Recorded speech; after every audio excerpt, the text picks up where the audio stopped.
ఇది కేవలం సమాచారంగా మాత్రమే భావించండి. వైద్య నిపుణులను సంప్రదించండి. Hi hello welcome to Sakshi life. This is Sravani. Chronic kidney disease CKD. అసలు సీకేడి అంటే ఏంటి? మన కిడ్నీస్ ఫెయిల్యూర్కి వచ్చిన టైంలో అసలు ఎలాంటి ప్రాసెస్ చేయాలి? ఈ క్రానిక్ డిసీజ్ అనేది మన కిడ్నీస్లోకి ఎంటర్ అయినప్పుడు అది ఇంకా ఇతర ఎలాంటి డిసీజెస్కి దారి తీస్తుంది? అదేవిధంగా దీనికి ట్రీట్మెంట్ కానీ సిమ్టమ్స్ కానీ ఏ విధంగా ఉంటాయి? ఎర్లీ స్టేజెస్లలో వీటిని మనం ఎలా గుర్తించవచ్చు? వీటన్నిటికీ కూడా మనకి సమాధానం చెప్పడానికి ప్రస్తుతం మనతో పాటు డాక్టర్ సీరపాణి గారు ఉన్నారు. He is the nephrologist from Apollo hospitals. So వారిని అడిగి మరిన్ని విషయాలు తెలుసుకుందాం. నమస్తే సార్. నమస్కారం అండి. సో సార్, జనరల్గా ఇప్పుడు ఎవరిని చూసినా కూడా మెయిన్గా ఏంటి అని అంటే డయాబెటీస్ పెరుగుతున్న కొద్దీ ఈ కిడ్నీ ఇష్యూస్ కూడా పెరుగుతూ వస్తున్నాయి. సో సాధారణంగా ఇప్పుడు ఏంటి అని అంటే కిడ్నీ డిసీజ్లలో మెయిన్గా మనకి క్రానిక్ కిడ్నీ డిసీజ్ అని చెప్పేసి అంటున్నారు. అసలు what is mean by chronic kidney disease? Chronic kidney disease ముందు డిఫైన్ చేసుకుంటే సబ్సిక్వెంట్లీ మనకి డిస్కషన్ ఈజీ అవుతుంది. సో కిడ్నీ మెయిన్ పని ఏం చేయాలి అంటే మనం రోజువారీ తినే ఆహారం, నీళ్ళు, ఉప్పు, తర్వాత కొన్ని రకాల సాల్ట్స్, ఇవన్నీ కూడా బాడీలో బ్యాలెన్స్లో ఉండడానికి హెల్ప్ చేస్తుంది. సో మనం తినే ఫుడ్ దాంట్లో ఏంటంటే అది ప్రాసెస్ అయిపోయిన తర్వాత కొన్ని రకాల యాసిడ్స్ డెవలప్ అవుతాయి. ఇవి యాసిడ్స్ ఎక్కువ అయినాయి అనుకోండి, టిష్యూస్ కానీ ఇవన్నీ సరిగ్గా పనిచేయవన్నమాట. ఇలాంటివి మెయింటైన్ చేయగలగాలి. అవి కిడ్నీల ద్వారా యూరిన్లో నుంచి బయటికి వెళ్ళిపోతాయి. ఎప్పుడైతే ఈ పనితీరు చేయాల్సిన విధంగా చేయట్లేదో దెన్ కిడ్నీ డిస్ఫంక్షన్ అంటారు. అంటే కిడ్నీ పనితీరు తగ్గింది. దీంట్లో కిడ్నీ పనితీరు తగ్గడానికి రెండు రకాల కారణాలు ముఖ్యంగా చూస్తాం. ఒకటి అక్యూట్ కిడ్నీ ఇంజురీ అంటారు. అంటే ఏదైతే ఒక్కొక్కసారి డీహైడ్రేట్ అవడము, హీట్ స్ట్రోక్ రావడము, విపరీతంగా విరోచనాలు అయ్యి, లేకపోతే కొన్ని రకాల మందులు వాడి అలాంటప్పుడు సడన్గా క్రియాటినిన్ అంటే కిడ్నీ పనితీరు తగ్గుతుంది. దాన్ని అక్యూట్ కిడ్నీ ఇంజరీ అంటారు. అది కాకుండా ఇంకొక రెండో రకం ఏంటి అంటే క్రానిక్ కిడ్నీ డిసీజ్. దీంట్లో ఇమీడియట్గా మనకేమి ఎఫెక్ట్స్ ఏం కనిపించవు. స్లోగా వెనకాల స్లో బర్నింగ్ ప్రాసెస్ అనమాట. సో చాలాసార్లు సిమ్టమ్స్ కూడా ఉండకపోవచ్చు, కానీ పనితీరు తగ్గుతూ ఉంటుంది.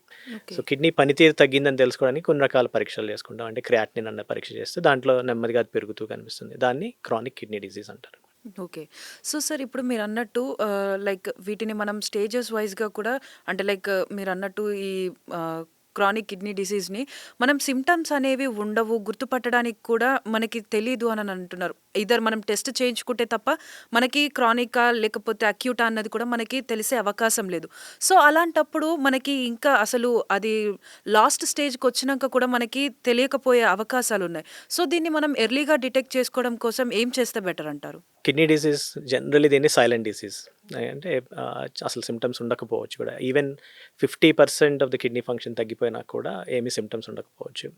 సో కొన్ని రకాల పేషెంట్స్ ఉంటారు, వాళ్ళకి ఏంటంటే రిస్క్ ఫ్యాక్టర్స్ ఉంటాయి. రిస్క్ ఫ్యాక్టర్స్ని బట్టి మనం కొంచెం ముందుగా డిటెక్ట్ చేయడానికి అవుతుంది. అంటే ఎవరికైతే డయాబెటీస్ ఉందో, ఎవరికైతే హై బ్లడ్ ప్రెషర్ ఉందో, ఎవరికైతే ఫ్యామిలీ హిస్టరీ ఏమన్నా ఉందో, ఇలాంటి వాళ్ళకి అట్లీస్ట్ 6 monthస్కో 1 yearకో బ్లడ్ టెస్ట్లు, యూరిన్ టెస్ట్లు చేసుకుంటే మనం గుర్తుపట్టే అవకాశం ఉంటుంది. అలా కాకుండా కొన్ని రకాల సిచ్యువేషన్స్లో అసలు ఏమి సిమ్టమ్స్, వాళ్ళకి రిస్క్ ఫ్యాక్టర్స్ కూడా ఉండవు. ఎస్పెషల్లీ కొన్ని రకాల కండిషన్స్ ఉన్నాయి, ఐజిఐ నెఫ్రోపతి అని, లేకపోతే గ్లోమర్లో నెఫ్రైటిస్ అని. ఇలాంటి వాటికి సిమ్టమ్స్ ఏమీ ఉండకపోవచ్చు. ఇవి చాలా ఇన్సిడెంటల్గా కనిపించవచ్చు. కొంతమంది ఏదో ఎంప్లాయ్మెంట్ చెక్స్కి వెళ్ళి అక్కడ కనుక్కోవడము, లేకపోతే ఏదో ఫ్రెండ్ దగ్గరికి వెళ్ళి బ్లడ్ ప్రెషర్ చూసుకుందాం సరదాగా అని చూసుకొని వాళ్ళ బ్లడ్ ప్రెషర్ ఎక్కువ ఉండడం, దాని ద్వారా మిగతా ఇన్వెస్టిగేషన్లో బయటపడడం, ఇలాంటివి అయ్యే అవకాశాలు ఉంటాయి. So chronic kidney disease risk ఫ్యాక్టర్లు ఉన్న వాళ్ళు అయితే డెఫినెట్లీ ఎవ్రీ 1 yearకి బ్లడ్ టెస్ట్లు కానీ యూరిన్ టెస్ట్లు కానీ చేయించుకోవాలి.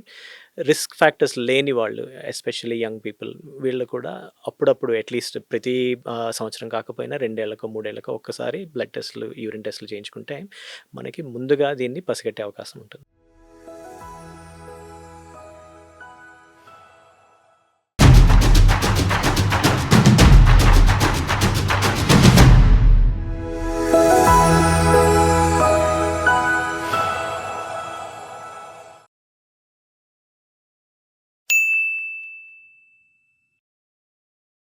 సాక్షి టీవీ ప్రసారాలను నిలిపివేయటం చట్టరీత్యా నేరం.